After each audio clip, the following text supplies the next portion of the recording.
সাবেক মেজর ওয়াসিফ ইমরান খানের একমাত্র মেয়ে মেহরিশ ওয়াসিফ রাতকে নিজ বাসায় থেকে তুলে নিয়ে গেছে অন্ধকার জগতে মাফিয়া সম্রাট জোহরান কায়সার।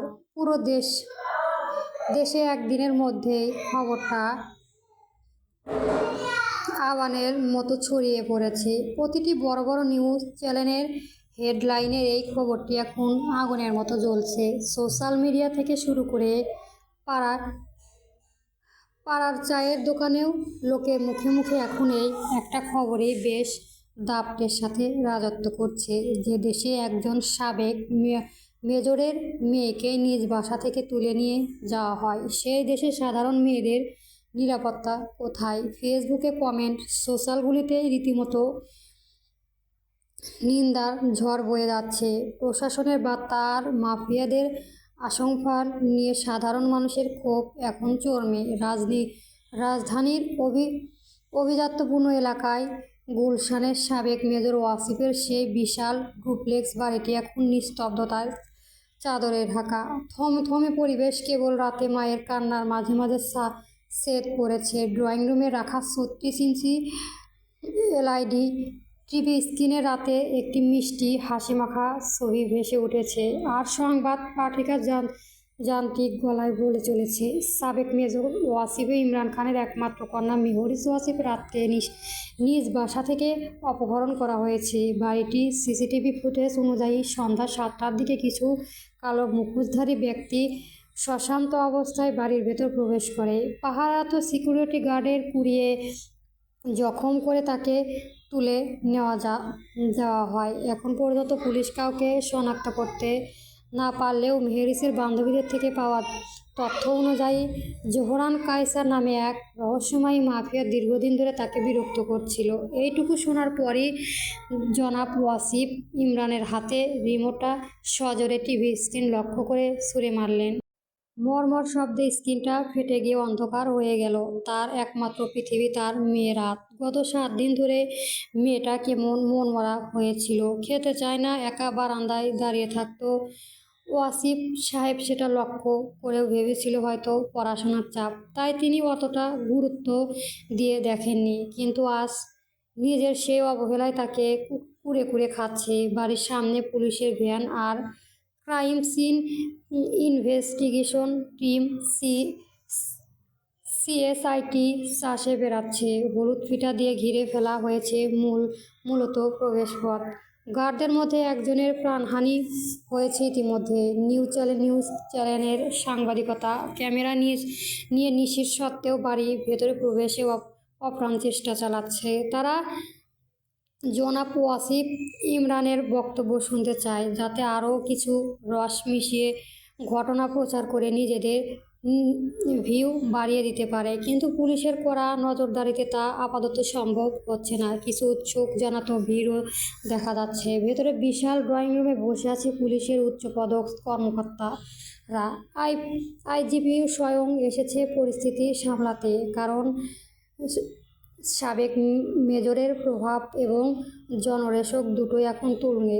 24 ঘন্টা পার হয়ে গেলেও এখনও কোনো প্রকার খোঁজ পাওয়া যায়নি। তাছাড়াও ঘটনা ঘটে যাওয়ার 3 ঘন্টা পর তাদের জানানো হয়েছে। এর মধ্যে কি অপরাধীরা বসে থাকবে? নিশ্চয় রাতকে নিয়ে নিরাপদ আশ্রয়ে চলে গেছে। সোফায় এক কোণে পাথর হয়ে বসে আছে রাতের মা রেহানা বেগম। তার চোখে জল শুকিয়ে গালের ওপর নোনা রেখে তৈরি করেছে। চারপাশে কিছু মহিলা ওনাকে ধরে রেখেছে। তিনি এখন চিৎকার বা বিলাপ করছে না, বরং ফ্যাল করে মেয়ের ঘরে দরজার দিকে তাকিয়ে আছে। পুরো একটা দিন পার হয়ে গেলেও কোনো প্রকার খোঁজ নেই তার কলিজের টুকরোর। দাম্পত্য জীবনে 10 বছরের প্রতীক্ষার পর আল্লাহর রহমতে তার রাতকে পেয়েছিল। আর আজ একদল হিংস্র হায়না এসে তাদের কাছ থেকে তাকে এইভাবে নিয়ে গেল। রেহানা বেগম ডুকরে কেঁদে উঠলেন। কেন যে মেয়েকে একা রেখে ওনারা বাইরে গিয়েছিল? ওনারা না গেলে তো এইসব কিছুই হতো না। তিনি বা কেন রাতকে জোর করে সাথে নিল না? তিনি একজন খারাপ মা, ভীষণ খারাপ মা, যে নিজের সন্তানকে আগলে রাখতে পারেনি। মা হওয়ার কোনো যোগ্যই তারই নেই। মেজর ওয়াসিফ ইমরান খান জানালার পাশে স্থির দাঁড়িয়ে বাইরে মিডিয়ার ভিড় দেখছিল। পরনে ধবধবে সাদা পাঞ্জাবি, কপালে একটা পুরনো কাটার দাগ, যা তার দুর্ধর্ষণ ক্যারিয়ার জীবনে এক আলো অধ্যায়ের সাক্ষী। তার এই অস্বাভাবিক শান্ত ভাবটা দেখে আইনজীবী সাহেব কিছুটা অস্বস্তি বোধ করেছেন। যদিও ওয়াসিফ ইমরান বরাবরই পাথরের হৃদয়ের মানুষ, সব বিষয়ে তিনি মাথা ঠান্ডা রেখে সামলাতে পারে, তবুও এখন বিষয়টা নিজের মেয়েকে নিয়ে। আর রাত তার বাবা মায়ের কতটা আদুরে তা পুরো ডিপার্টমেন্ট জানে। আইনজীবী সাহেব এবার গলা খেকারি দিয়ে কাছে গিয়ে নিচু স্বরে বললেন, ওয়াসিফ সাহেব, আমরা আমাদের সর্বোচ্চ দিয়ে চেষ্টা করছি। প্রতিটি চেকপোস্ট অ্যালার্ট জারি করা হয়েছে। তবে এই জোহরান কায়সা নামটা আমাদের রেকর্ডে একেবারেই নতুন। মনে হচ্ছে সে আন্ডারগ্রাউন্ডের কোনো নতুন কিন্তু অত্যন্ত শক্তিশালী আধুনিক চক্রে প্রধান। তাই তার সম্পর্কে খোঁজ করাটা খুব একটু কষ্টকর হচ্ছে। ওয়াসিফ সাবেক ধীরে ধীরে জানালার পর্দাটা টেনে দিলেন। তারপর আইনজীবীর দিকে ঘুরে তাকালেন। তার চোখে মনি এখন রক্তবর্ণ ধারণ করেছে। তিনি খুব শান্ত গলায় বললেন, চৌধুরী সাহেব, আপনারা আপনাদের সরকারি প্রোটোকল মেনে তদন্ত করুন, কিন্তু মনে রাখবেন, আমি যখন ইউনিফর্ম পরতাম তখন অপরাধীদের জন্য আমি ছিলাম আজরাইল। বাংলাদেশের প্রোটোকল মেনে কাজ করলে আমার মেয়েকে সারা জীবনেও খুঁজে পাবেন না আপনারা। আর আমি ইউনিফর্মে নেই, কিন্তু আমার মেয়ের জন্য আমি তার চেয়েও ভয়ঙ্কর হতে পারি। আপনারা আপনাদের মতো কাজ করুন, আমি বাকিটা দেখছি। নিউজ মিডিয়া খবরগুলো যেন বেশি না ছড়ায়, এতে জনরোষ আপনাদের উপরেই পড়বে। আপনি আইন হাতে তুলে নেবেন না স্যার, প্লিজ। আইজিপি কিছুটা অনুরোধে সুরে বললেন। ওয়াসিফ সাহেব এবার মৃদু হাসলেন, কিন্তু সেই হাসি দেখে আইজিপির মেরুদণ্ড দিয়ে হিমস্রোত বয়ে গেল। ওয়াসিফ সাহেব আবারও বললেন, আইন দিয়ে যখন অপরাধীকে ধরা যায় না, তখন বিচারের দায়িত্ব প্রকৃতির হাতে চলে যায়। আর আমার মেয়ের ক্ষেত্রেও প্রকৃতি হচ্ছে আমি। ঠিক সেই মুহূর্তে ওয়াসিফ সাহেবের ব্যক্তিগত সহকারী নিজাম আলী বাড়ির ভেতরে প্রবেশ করলেন। হাতে ওনার একটু টুকরো কাগজ বা চিরকুট জাতীয় কিছু। কাগজটি ডাইনিং টেবিলের ওপর পাওয়া গিয়েছিল কাল রাতে, কিন্তু এটা তিনি সরিয়ে রেখেছিলেন। পুলিশদের তিনি বিশ্বাস করেন না, তাই চিরকুটটা তিনি পুলিশের হাতে না দিয়ে কাপা হাতে সোজাসুজি ওয়াসিফ সাহেবের হাতে তুলে দিলেন। তাতে নীল কালিতে গোটা গোটা অক্ষরে লেখা, আসসালামু আলাইকুম শ্বশুর মশাই। মেয়েকে নিয়ে অহেতু দুশ্চিন্তা করে শরীর খারাপ করবেন না। আপনার মেয়ে তার শ্বশুর বাড়িতে একদম নীরব আছে।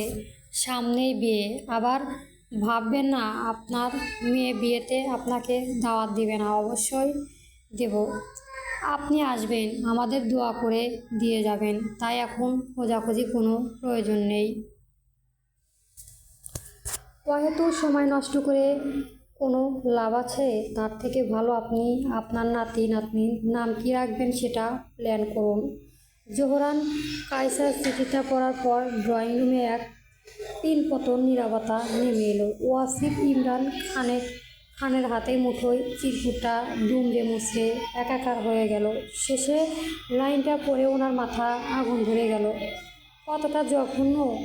পাঁচের মধ্যে তার ছোট মেয়েটা আটকে পড়েছে। আইজিপি সাহেব কাগজটি পরীক্ষা করতে চাইলেন, কিন্তু ওয়াসিফ সাহেব সেটা পকেটে পুরে নিলেন।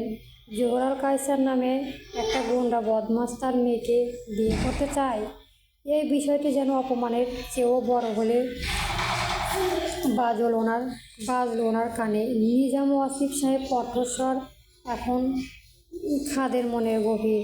আমার ব্ল্যাক সুটকেসটা বের করো, আর গত 10 বছর যাদের আমি নজরকে পাঠিয়েছিলাম তাদের লিস্টটা আপডেট করো। জোহরান কায়সার নামে এই জামাতা কি আমার একটু আদর করা দরকার। বলেই ওয়াসিফ সাহেব সেটা হেঁটে নিজের স্টাডি রুমে ঢুকলেন এবং ভেতর থেকে দরজা বন্ধ করে দিলেন। তিনি জানেন এই অদৃশ্য শত্রুর বিরুদ্ধে লড়তে হলে তাকে অদৃশ্য হতে হবে। তিনি আলমারির গোপন লকার থেকে বের করলো একটা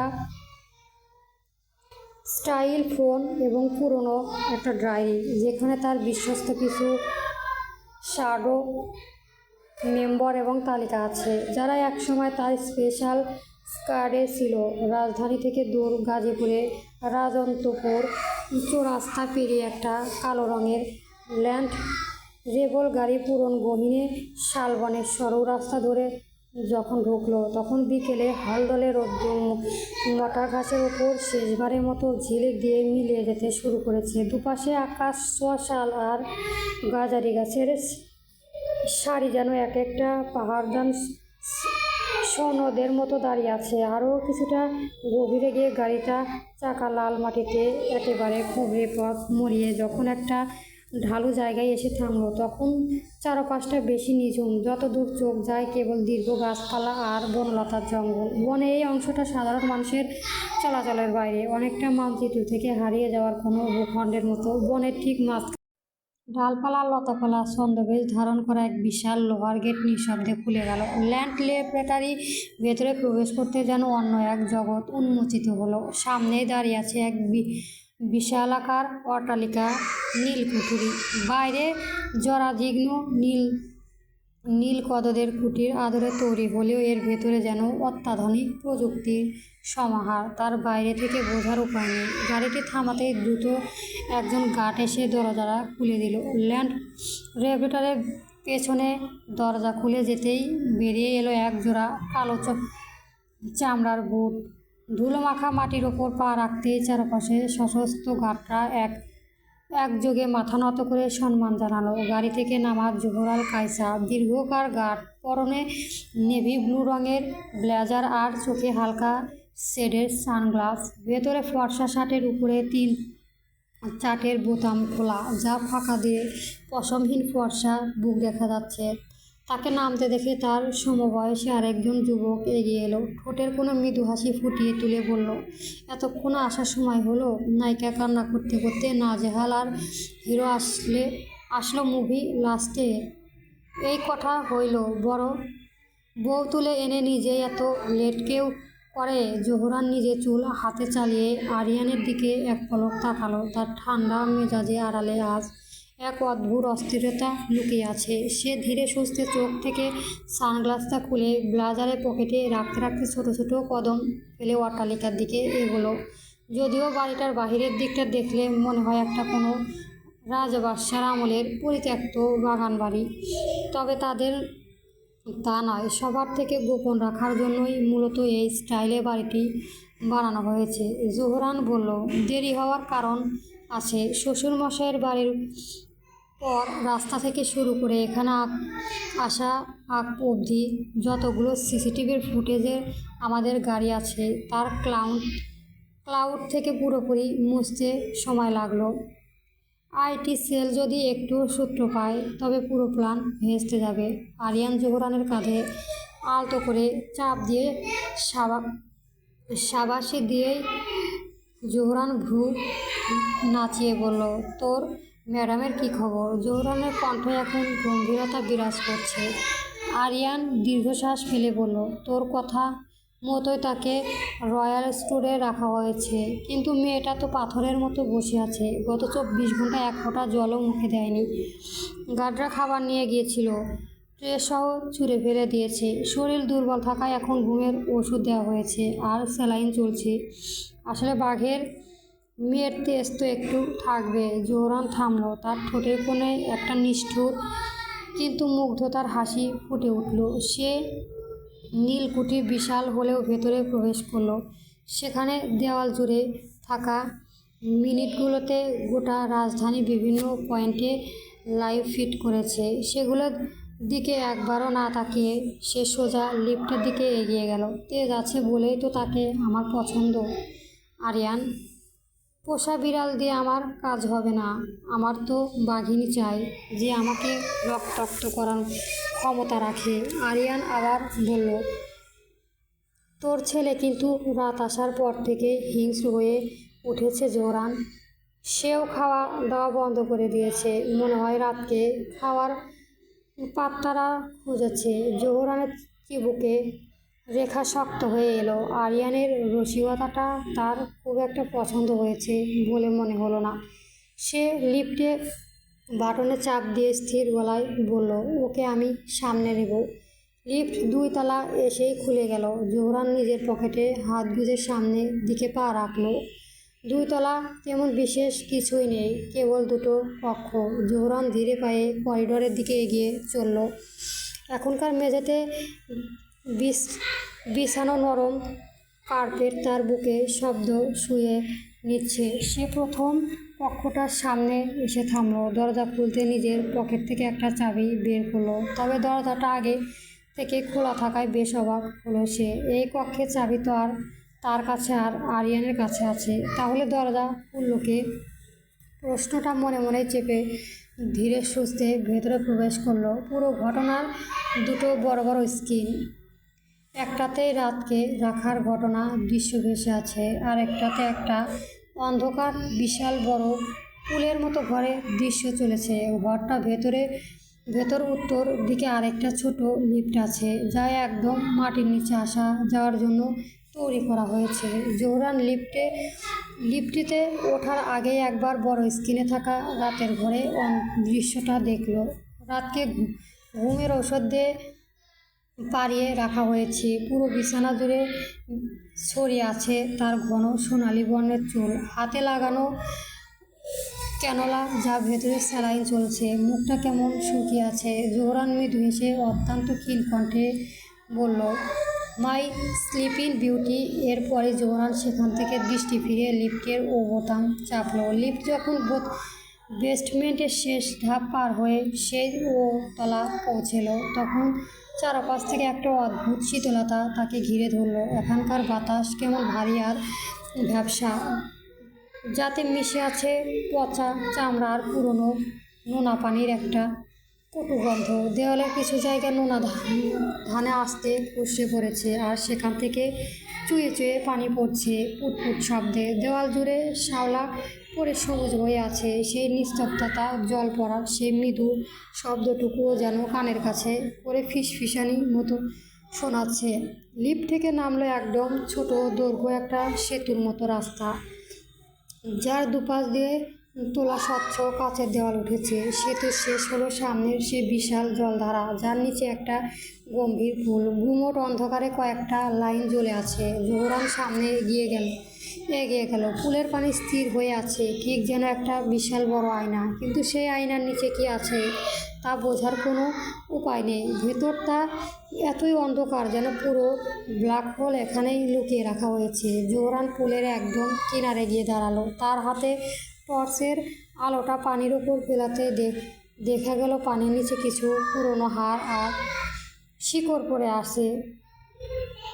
সে নিচু স্বরে ডাকলো, বাবা। জোহরান অপেক্ষা করলো, কিন্তু কোনো সাড়া নেই। সাধারণ জোহরানের গলায় আওয়াজ পেলেই এই স্থির পানিতে বুদবুদের মতো উতলে শুরু করে। সাথে সেই বিশাল দেহটা পানির নিচ থেকে কুণ্ডলিয়ে পাকিয়ে উঠে আসে। কিন্তু আজ পানি একদম নিথর।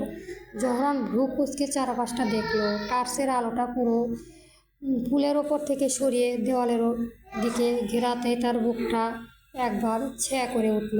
পুলের পাশে থাকা লোহা মোটা গ্লিটার বাঁকানো, যেন কোনো প্রচণ্ড শক্তিশালী কিছু সেটাকে দুমড়ে মুছে বের হয়ে গেছে। মেঝেতে ভিজে মাটির ওপর চাওয়া একটা ঘষ্টানো ডাক, যা চলে গেছে অন্ধকারের দিকে। জোহরানের চোয়াল শক্ত হয়ে এলো। স্নাইডারের আগে তো কখনো এমন আচরণ করেনি, তাহলে হঠাৎ তার এমন ক্ষিপ্ত হওয়ার কারণ কি?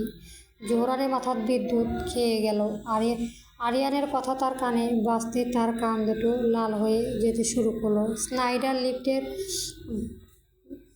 ডাক্ট দিয়ে ওপরের বোতাম ওঠার পথ চেনে, আর উপরের তলা এখন রাত আছে। জোহরান পাগলের মতো লিফটের দিকে দৌড়ে গেল। তার সেই শান্ত শীতল মুখশ্রবিতে এখন আতঙ্কের স্পষ্ট ছাপ। সে বিড়বিড় করে বলল, no Snyder, not today. She is your mom. বাবা, ওকে শুস না। লিফটে উপরে ওঠার প্রতিটি সেকেন্ডে জোহরানের কাছে এক একটা যুগের মতো মনে হতে লাগলো। তার কপালে বিন্দু বিন্দু ঘাম জমেছে, হৃৎপিণ্ড ধকধকানি নিজের কানেই শুনতে পাচ্ছে সে। লিফট 2 তলা থামলেই দরজা পুরোপুরি খোলার আগে জোহরান একদম ঝাঁপিয়ে বেরিয়ে এলো। বড় স্ক্রিনে দেখা গেল স্নাইডার খুব সাবধানে রাতের ঘরের ভেতর প্রবেশ করেছে। জোহরান এক মুহূর্তে না দাঁড়িয়ে এক প্রকার দৌড়ে লাগলো। করিডোরে সেই নরম কপট এখন ভেজে জবজবে।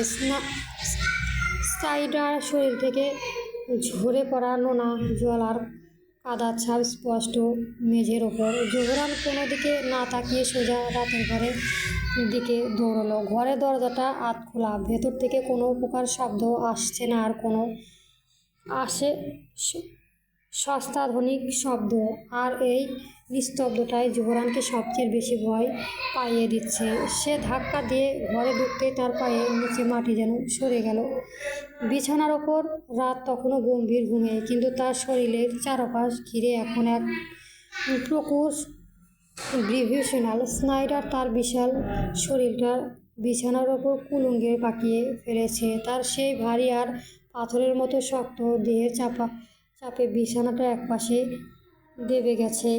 স্নাইডারের কালচে বাদামি শরীর খাজে রাতের সেই সোনালি চুলগুলো আটকে আছে। সবচেয়ে ভয়ানক দৃশ্য হলো স্নাইডার তার বিশাল চেয়ারটা রাতের মুখে ঠিক ওপরে হা করে রেখেছে। সাপের চেরা জিহ্বাটা বারবার রাতের নাকের ডগায় আর কপালে স্পর্শ করছে। জোহরান এবার ফিসফিস করে বলল, স্নাইডার মাই বয়, এখানে কেন এসেছো? ছি বাবা, এভাবে তাকাতে নেই, ও তোমার মা হয়। মাকে কেউ খেতে আসে? এইদিকে বাবার কাছে আসো।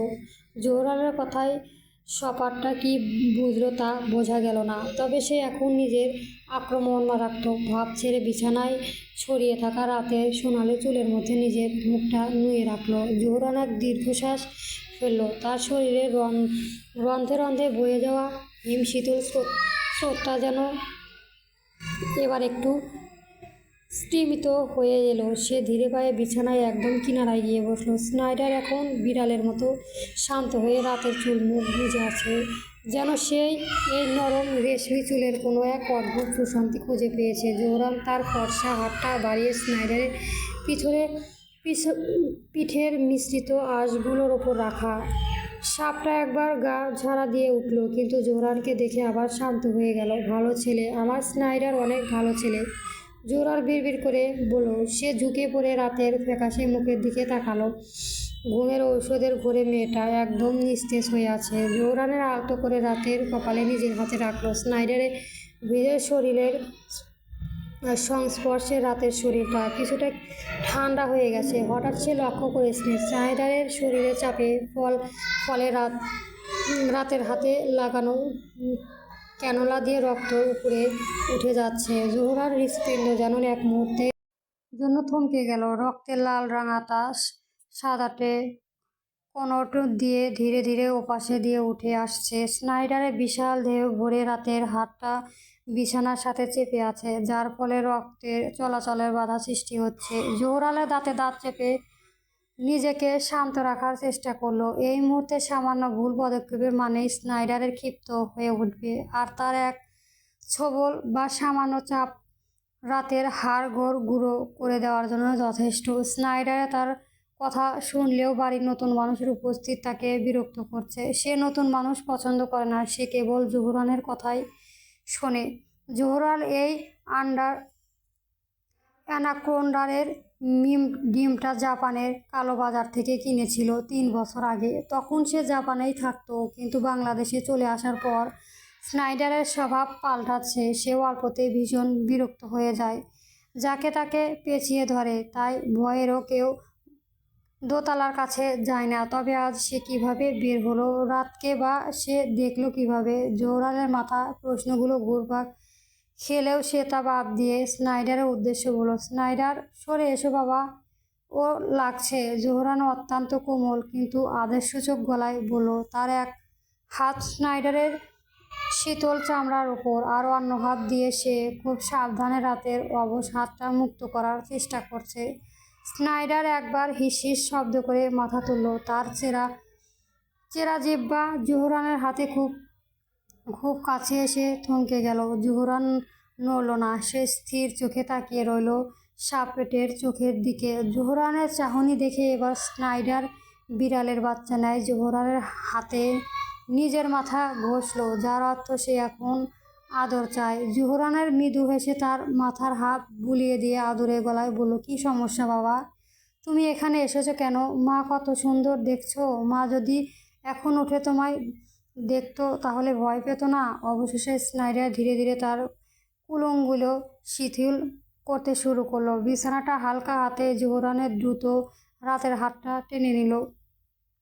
ক্যানোলাটা খুলে নিজের অত্যন্ত সাবধানে ক্যানোলার ছিদ্র দিয়ে কয়েক ফোঁটা গাঢ় লাল রক্ত গড়িয়ে পড়ল ধবধবে সাদা বিছানার চাদরে। জোহরা দ্রুত নিজের পকেট থেকে একটা রুমাল বের করে রক্তটুকু চেপে ধরল। স্নাইডার তখনও বিছানার এক কোণে উলঙ্গিও পাকিয়ে জোহরালের প্রতিটি নাড়াচাড়া পদক্ষেপ পর্যবেক্ষণ করেছে। তার আদিম চোখের মণি দুটো স্থির। যাও বাবা, নিজের জায়গায় যাও, রাতকে ডিস্টার্ব করো না। জোহরাল মৃদু স্বরে স্নাইডারের পিঠে চাপ দিল। স্নাইডার যেন আদেশটা বুঝল। সে আসল ভঙ্গিতে বিছানা থেকে নেমে মেঝের কপটের ওপর দিয়ে একে বেঁকে ঘরের বাইরে বেরিয়ে যেতে শুরু করলো। তার যাওয়ার পথে ভিজে কাদা আর নোনা জলে একটা রেখে পড়ে রইল। জোহরাল দরজার দিকে তাকিয়ে দীর্ঘশ্বাস ফেলে বলল, আরিয়ান নিশ্চয় বেসমেন্ট সিকিউরিটি লক করতে ভুলে গিয়েছিল, নইলে স্নাইডারের পক্ষে একা বের হওয়া সম্ভব না। এমন সময় হস্তদন্ত হয়ে রুমে প্রবেশ করলো আরিয়ান, কিন্তু দরজার সামনে স্নাইডারকে দেখে সে জমে গেল। হাতে থাকা বন্দুকটায় স্নাইডারের দিকে তাক করতেই তার রুদ্ধ কাঁপল। সে যে পাথর থেকে সরে দাঁড়াবে সেই সাহসটুকুও জোগাড় করতে পারছে না। এমনকি ছেলেবেলা থেকে তার সাপে বড় রকমের এক ফেরিয়ারের মতো আছে। সে যেখানে প্লাস্টিকের সাপ দেখলেও ভয় পায়, সেখানে নিজের সামনে জ্বলন্ত একটু বড় একটা সাপের কুণ্ডুনিও পাকিয়ে থেকে তার পা এখানে শক্ত হয়ে আছে। জোহরান আরিয়ানকে স্নাইডারের পথ আগলে দাঁড়িয়ে থাকা দেখে বিরক্ত হলো। সে রাতের হাতে ব্যান্ডেজটা ঠিক করতে করতে আর চোখে দরজার দিকে তাকালো। আরিয়ানের ফ্যাকাশে মুখ তার আর থ থ করে কাঁপতে থাকলো হাঁটু দেখে তার বিরক্ত চরমে পৌঁছলো। রাস্তা ছাড় আরিয়ান, ও তোকে কিছু করবে না, যদি না তুই বোকামি করে ট্রিগার ট্রিপি। জোহরাল গম্ভীর কণ্ঠে বলল। স্নাইডার তখন আরিয়ানের বুকে ঠিক কয়েকটা ইঞ্চি সামনে। সাপের চেয়ার ভিজারটা একবার আরিয়ানের প্যান্টের পায়ে অংশে কাপড়ে স্পর্শ করতে আরিয়ানের মুখ দিয়ে একটা অফুরন্ত গোঙালি বেরিয়ে এলো। সে চোখ বন্ধ করে দেওয়ালের সাথে লেপ্টে গেল, যেন নিজেকে দেওয়ালে ভেতরে ঢুকিয়ে দিতে পারলেই বাঁচে। স্নাইডার দুলকি চাঁদে আরিয়ানকে উপেক্ষা করে করিডোরের দিকে এঁকে বেঁকে নিজের আস্তানার দিকে রওনা দিল। তার শরীরে ঘষ্টানি আর কার্পেটের ভেজে শব্দ রেশটুকুও মিলিয়ে যেতে আরিয়ান ধপাস করে মেঝেতে বসে পড়ল। তার কপাল বেয়ে দপদপ করে ঘাম ঝরছে। জোহরান বিছানা থেকে উঠে ধীরে পায়ে আরিয়ানের সামনে এসে দাঁড়ালো। তার চোখের মনি এখনও আগ্নেয়গিরির মতো জ্বলছে। সে নিজের কোমরে হাত থেকে ভ্রু কুঁচকে বলল, ডিজিটাল লকার কেন খোলা ছিল? জোহরানের প্রতিটি শব্দ যেন বরফ শীতল ছুরির মতো আরিয়ানের কানে বিঁধল। স্নাইডার এই ঘরে আসলেও কীভাবে? আরিয়ান বড় বড় শ্বাস ফেলে নিজেকে কিছু ধতাস্ত করে নিয়ে বলল, তোর আদরের সাপ একটা গার্ডকে মাইরা এখানে এসেছে। বা লইয়া কালকে থেকে খায় না, এজন্যই গার্ড গিয়েছিল খাবার দিতে। এখনই তোমার পোলা তারে পেঁচাইয়া ধরেছে। আরিয়ানের কথা জোহরানের ভ্রু আরও কুঁচকে গেল। আরিয়ান যখন অনেক বেশি ভয় পায় তখন মুখ দিয়ে অদ্ভুত কিছু শব্দ নিয়ে অশুদ্ধ বাংলায় কথা বলে। জোহরান কণ্ঠ খাদে নামিয়ে বলল, স্নাইডার ওকে দেখলো কিভাবে? আরিয়ান আবারও বড় বড় শ্বাস টেনে বলল, তুমি যে আদর কইরা সকালে ওরে বাড়ির পিছনে পুরে সাইডার রাখো, সেটা ভুলে গেছো? আমরা এই বাড়িতে রাতে নিয়ে আসছি কাল সকালে। জোহরানের চোখের মনি এক মুহূর্তের জন্য স্থির হয়ে গেল। আরিয়ানের কথা তার মস্তিষ্কে নিউরোগুলো যেন তীব্র বেগে ছুটতে শুরু করলো। সে মনে করার চেষ্টা করলো, হ্যাঁ, আজ সকালেই সে স্নাইডারকে পেছনে সেই অর্ধখোলা পুরো পুলে ছেড়ে দিয়েছিল রোদ পোহানোর জন্য। জোহরান বিড়বিড় করে বলল, তার মানে স্নাইডার আমাদের রাতকে নিয়ে আসার দৃশ্যটা দেখেছে। লোকটা কী অবস্থা?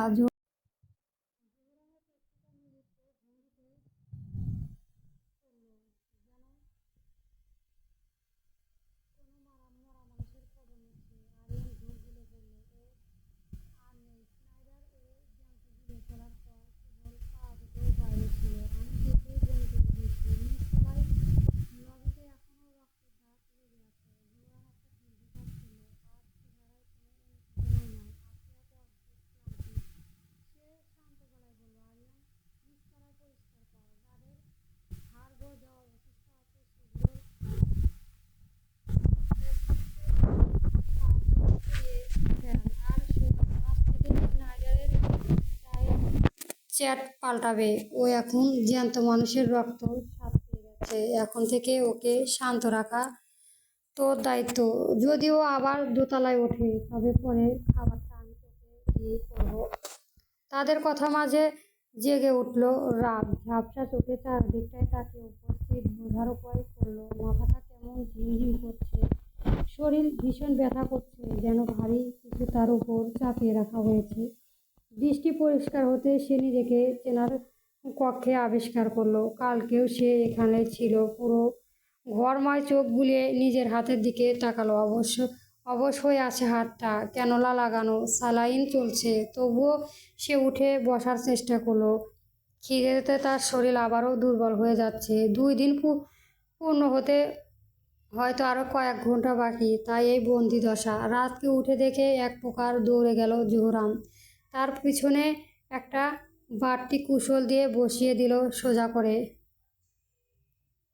এরপর পাশে ধপ করে বসে পড়ল সে। রাত অবাক হয়ে তাকিয়ে রইল সামনে থাকা পুরুষটির দিকে। তার গায়ের রং একদম ধবধবে ফর্সা নয়, বরং কিছুটা স্রোত পাথরের মতো তীক্ষ্ণ। চোয়ালের চামড়া ভেদ করে রগগুলো হালকা নীল নীল দেখাচ্ছে।